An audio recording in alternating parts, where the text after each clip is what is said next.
Bonjour et bienvenue sur Majeur Bac. Aujourd'hui, on va parler de l'épreuve anticipée de français pour le bac S et ES. Le sujet qui est tombé cette année était la poésie, comme on l'avait plus ou moins prédit sur Majeur Bac. Le poème qu'il fallait analyser en commentaire de texte était un poème d'André Chénier. Un poème assez inattendu et aux premiers abords, on pouvait être désespéré en se disant que c'est ce commentaire qu'il fallait commenter. Ce texte n'était pas si compliqué que ça.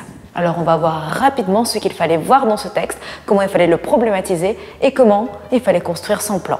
Dès le début, il fallait dire que ce poème est un poème en vers libre. Il n'y a absolument pas de rime, il n'y a aucune construction. Il y a soit des strophes de 5 vers, soit des strophes de un seul vers. Et en plus, le nombre de syllabes change à chaque vers. Il fallait remarquer, surtout dans ce poème, une structure très intéressante. On commençait dans les premiers vers par nous présenter un arbre mystique. Et de fait, l'arbre à chaque fois était personnifié par l'utilisation de la majuscule. En plus, il y avait une forme de gradation interne au vers. En effet, le nombre de syllabes augmentait de vers en vers, comme si la présentation de l'arbre grossissait au fur et à mesure qu'on avançait dans le poème. En plus, dans le choix du champ lexical de la nature, on voyait que l'utilisation des mots nous faisait de plus en plus monter vers le haut, vers le feuillage des arbres. On partait de la racine et on montait jusqu'au branchage.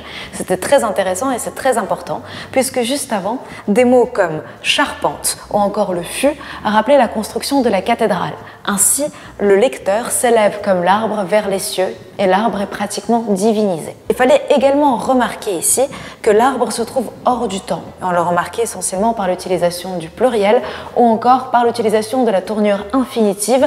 Le verbe était répété sous forme d'anaphore en début de chaque vers et nous plongeait dans un état presque mystique. Cet arbre était hors du temps et de tout espace. Et ça, on le voyait essentiellement à la deuxième strophe de 5 vers. En effet, on pouvait voir dans cette nouvelle strophe plusieurs effets très intéressants à commenter. D'une part, l'oxymore jour et nuit, d'autre part, l'utilisation du champ lexical de phénomènes météorologiques comme les orages et les soleils qui étaient mis au pluriel, ce qui permettait encore plus de donner à ce poème une allure mystique et hors du temps. Cependant, tout changeait dans le deuxième mouvement du poème. D'un seul coup, le poète parle de métropole, d'asphalte, et à ce vocabulaire hors du temps, champ lexical de la nature, laisse place finalement à un paysage urbain. C'est à ce moment-là que tout change pour l'arbre. L'arbre, dorénavant, est évoqué par une minuscule, comme un arbre quelconque par l'utilisation du déterminant indéfini « un », qui est répété 2 fois au même vers et même pas apposé par une virgule, ce qui renforce cet effet de style. En plus, il est décrit par l'utilisation d'adjectifs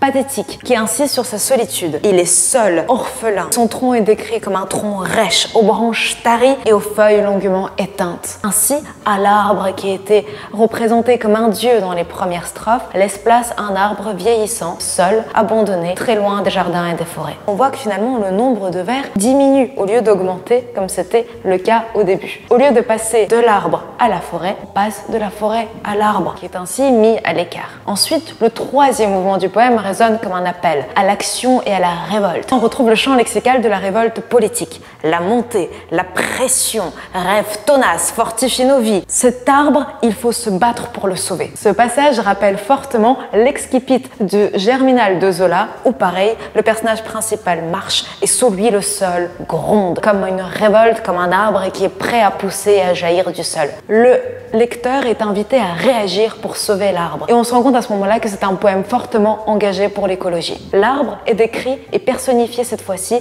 comme une personne en besoin. On retrouve ainsi le champ lexical du besoin comme soif, appel. C'est à nous de répondre à l'appel de l'arbre et c'est à nous de le sauver. C'est ça qui donne tout le sens et au titre du poème et à la dernière strophe. Cheminer d'arbre en arbre, aller d'arbre en arbre. Ce sont 2 vers qui se répètent et qui nous invitent vraiment à réagir, qui mettent en valeur par le parallélisme de construction l'opposition entre éphémère et durée. Pour que la nature reste, pour que l'arbre retrouve cette position hors du temps, il faut réagir dès maintenant pour sauver la nature. Ce poème était très intéressant puisqu'il commençait comme un chant tribal qui décrivait l'arbre comme une partie de la nature, ensuite qui nous montrait l'arbre démuni, seul dans un univers urbain et enfin qui nous invitait à la révolte. Donc on voyait très clairement les 3 parties du commentaire et également très facilement la problématisation. Comment est-ce que ce poème utilise l'originalité de la forme poétique pour présenter au lecteur un véritable poème engagé et l'inciter à agir.